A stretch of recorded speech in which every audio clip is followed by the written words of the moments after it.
Welcome to the 5-part webinar, The SAFIRE and SATIRE, Tools to Engage Families and Caregivers in Authentic Assessment. This webinar was developed by Mary Hendricks, a program specialist with the Johns Hopkins University Center for Technology and Education. She currently serves as the routines-based interview content coach for Maryland. The webinar will provide an overview of the screening, evaluation, and assessment process to support the work we do with young children and their families. During this webinar, you will be introduced to two tools to support the assessment process for all young children: the Scale for Assessment of Family Enjoyment of Routines, the SAFIRE, and the Scale for Assessment of Teacher Impressions for Routines and Engagement, the SATIRE. You will also discover new ways to gather authentic information from caregivers about children in the context of their day-to-day lives. Our ultimate goal is to provide a consistent and systematic way for providers to learn about children and their activities at home, in the community, and in school. As you participate, you will have the opportunity to listen, watch, and reflect. Part 1 of this webinar will set the stage for the learning ahead of you.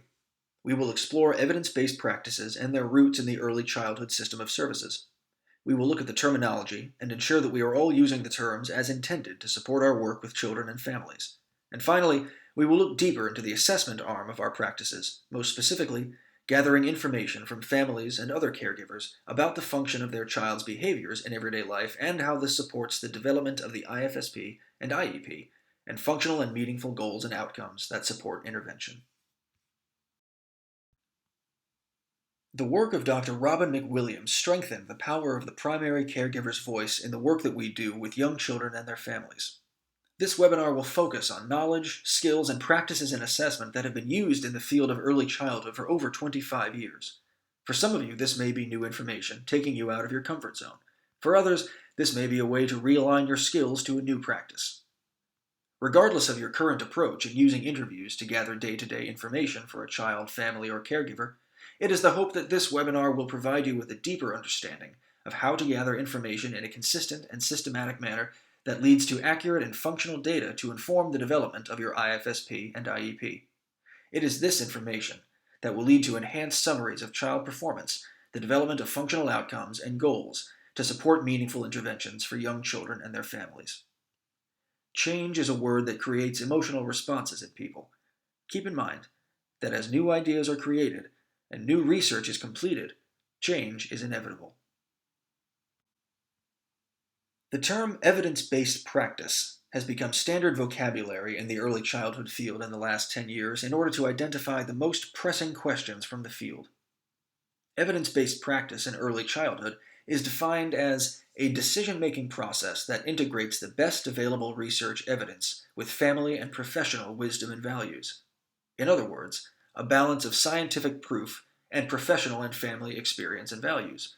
This definition empowers those directly connected to the child, parents and professionals alike, to tap into the various sources of knowledge to make informed decisions.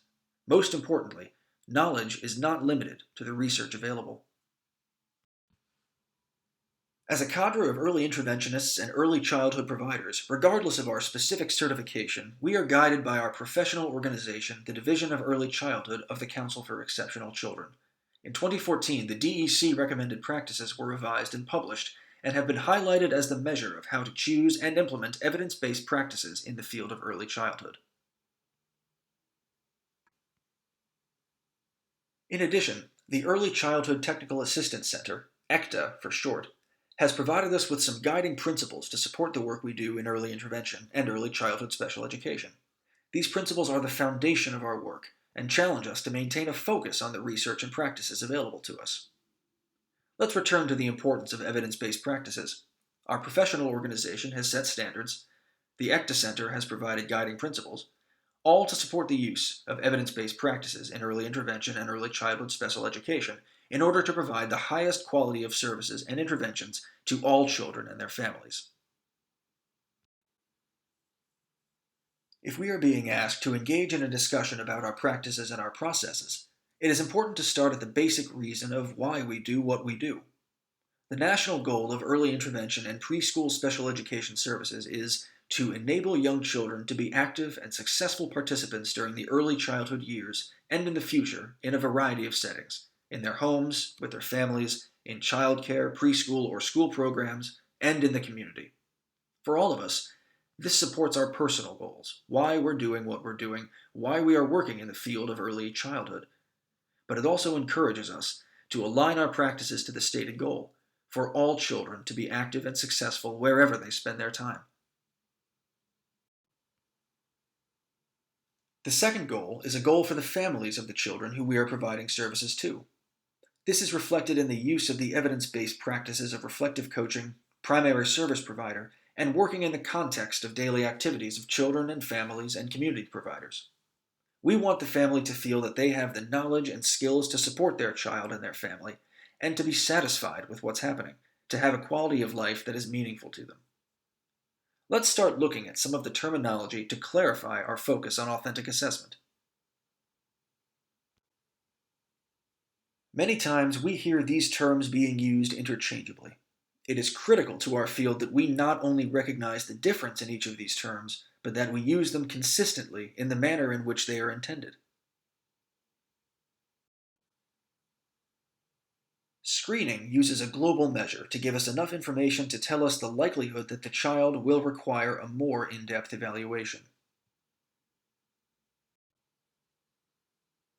Evaluation is that in-depth look, using standardized procedures providing normed data to tell us if the child meets the requirements for eligibility. Once eligible, the process of assessment provides us with the opportunity to look at the child and his knowledge and skills in the context of meaningful, everyday experiences. It helps us to see how and where the skills identified in evaluation translate to real life. Assessment is the basis of our services and interventions. It is, therefore, one of the most important parts of the process. It ensures that we are capturing an accurate and realistic picture of each child in our assessment summaries, as well as our outcomes and goals, that leads to interventions that support the child and family. To review, screening uses a global measure to give us enough information to tell us the likelihood that the child will require a more in-depth evaluation. Evaluation is that in-depth look, using standardized procedures providing norm data to tell us if the child meets the requirements for eligibility. Part C distinguishes evaluation and assessment as two separate processes, whereas in Part B, they are more of a blended process. Regardless of when it is completed, the process of assessment provides us with the opportunity to look at the child and his knowledge and skills in the context of meaningful everyday experiences. It helps us to see how and where the skills identified in evaluation translate to real life. Evaluation under Part C and Part B is intended to be focused and concise for the purpose of determining a child's initial and continued eligibility for early intervention services and preschool special education services. As defined in Part C, it is a timely, comprehensive, multidisciplinary process using procedures by appropriate qualified personnel to determine a child's eligibility. And if determined eligible, a child and family assessment is conducted. Part B defines evaluation as the procedures to determine whether a child has a disability and the nature and extent of the special education and related services that the child needs.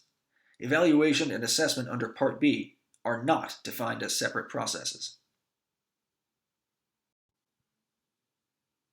The word assessment is derived from a Latin word meaning to sit beside and get to know. This simple definition beautifully describes what authentic assessment is all about. Authentic assessment is about teams, including the family, gathering meaningful and relevant information in the context of the child and family's activities. Ultimately, authentic assessment blends observations and learning from parents and caregivers who know the child best, with the evaluation results to form a comprehensive picture of the child. Regardless of when it is completed, the process of assessment provides us with the opportunity to look at a child's knowledge and skills in the context of meaningful everyday experiences. It helps us to see how and where the skills identified in evaluation translate to real life. Assessment is the basis of our services and interventions. It is, therefore, one of the most important parts of the process.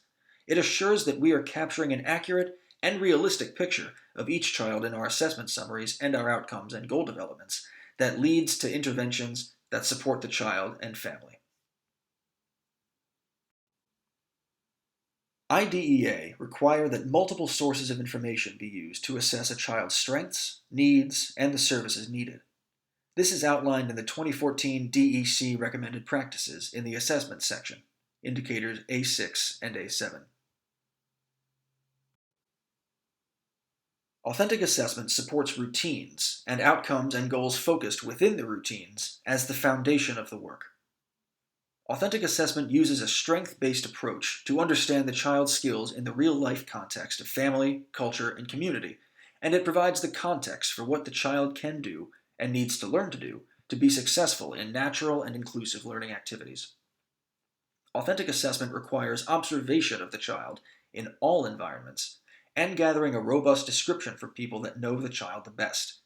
Criterion-referenced instruments, including checklists and rating scales, and parent and caregiver interviews, provide additional information. The next few slides will focus on the parent and caregiver interviews. Early childhood providers have been asking parents questions since the beginning of time.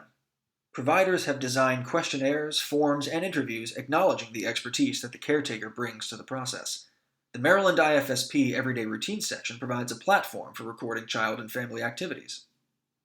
But the research shows that the quality of the practices varies between providers and sometimes take on a different context depending on the family and the family situation.